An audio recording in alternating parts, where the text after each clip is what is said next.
ತುಂಬಾ ಟೇಸ್ಟಿಯಾಗಿ ಕಾಯಿ ಹೋಳಿಗೆನ ಹೇಗೆ ಮಾಡೋದು ಅಂತ ನೋಡ್ಕೊಂಬರೋಣ. ಮೊದಲಿಗೆ 1/4 ಗ್ಲಾಸ್ ಆಗೋಷ್ಟು ಚಿರೋಟಿ ರವೆನ ಹಾಕ್ಕೊಂಡು ಇದಕ್ಕೆ ಒಂದು ಸ್ವಲ್ಪ ನೀರನ್ನು ಸೇರಿಸಿ ನೆನೆಯೋದಕ್ಕೆ ಬಿಡ್ತಾ ಇದ್ದೀನಿ. ಚಿರೋಟಿ ರವೆ ಹಾಕೋದ್ರಿಂದ ಹೋಳಿಗೆಗಳು ತುಂಬ ಚೆನ್ನಾಗಿ ಬರುತ್ತೆ. ಇದಕ್ಕೆ ಒಂದು ಚಿಟಿಕೆ ಆಗೋಷ್ಟು ಉಪ್ಪು, 1 ಗ್ಲಾಸ್ ಆಗೋಷ್ಟು ಮೈದಾ ಹಿಟ್ಟನ್ನು ಸೇರಿಸ್ಕೊಂಡು ಸ್ವಲ್ಪ ನೀರನ್ನು ಸೇರಿಸಿ ಚಪಾತಿ ಹಿಟ್ಟಿನ ಅದಕ್ಕಿಂತ ಸ್ವಲ್ಪ ತೆಳುವಾಗಿ ಕಲಸಿ ಇದಕ್ಕೆ ಎಣ್ಣೆನ ಸೇರಿಸ್ಕೊಂಡು ನೆನೆಯೋದಕ್ಕೆ ಬಿಡ್ತಾ ಇದ್ದೀನಿ. ಈಗ ಇಲ್ಲಿ 2 ಗ್ಲಾಸ್ ಆಗೋಷ್ಟು ತೆಂಗಿನಕಾಯಿ ತುರಿ ಸ್ವಲ್ಪ ನೀರನ್ನು ಸೇರಿಸ್ಕೊಂಡು ನುಣ್ಣಗೆ ಪೇಸ್ಟ್ ಮಾಡ್ಕೊಬೇಕು. ನಂತರ ಪಾಕ ಮಾಡ್ಕೊಳ್ಳೋದಕ್ಕಾಗಿ 1.5 ಗ್ಲಾಸ್ ಆಗೋಷ್ಟು ಬೆಲ್ಲ, ಸ್ವಲ್ಪ ನೀರನ್ನು ಸೇರಿಸಿ ಪಾಕ ಬರಬಾರ್ದು, ಜಸ್ಟ್ ಬೆಲ್ಲ ಕರಗಿದ ಮೇಲೆ ಇದನ್ನು ಒಂದ್ಸಲ ಫಿಲ್ಟ್ರ್ ಮಾಡ್ಕೊಳ್ತಾ ಇದ್ದೀನಿ. ಬೆಲ್ಲ ಎಲ್ಲ ಸ್ವಲ್ಪ ಕುದಿ ಬಂದ ಮೇಲೆ ಮತ್ತೆ ಅದಕ್ಕೆ ರುಬ್ಬಿಟ್ಟಿದಂತಹ ತೆಂಗಿನಕಾಯಿ ಪೇಸ್ಟನ್ನು ಸೇರಿಸ್ಕೊಂಡು ಸ್ಟವ್ನ ಕಡಿಮೆ ಉರಿಲಿಟ್ಟು ಇದೆಲ್ಲ ಸ್ವಲ್ಪ ಈ ರೀತಿ ಗಟ್ಟಿ ಆಗೋವರೆಗೂ ಚೆನ್ನಾಗಿ ಮಿಕ್ಸ್ ಮಾಡ್ಕೋಬೇಕು. ಈಗ ಇದಕ್ಕೆ ಸ್ವಲ್ಪ ಏಲಕ್ಕಿ, ಜಾಕಾಯಿ ಪುಡಿ ಹಾಗೆ ಜಾಪತ್ರೆನ ಸೇರಿಸ್ಕೊಂಡಿದ್ದೀನಿ.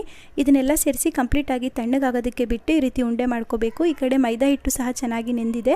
ನಾನು ತೋರಿಸೋ ರೀತಿಲಿ ಒಬ್ಬಟ್ಟುಗಳನ್ನ ಲಟ್ಟಿಸ್ಕೊಂಡು ಕ್ಲೀನಾಗಿ ಎಲ್ಲೂ ಸಹ ಓಪನ್ ಆಗದೇ ಇರೋ ರೀತಿ ಕ್ಲೋಸ್ ಮಾಡಿ ನಂತರ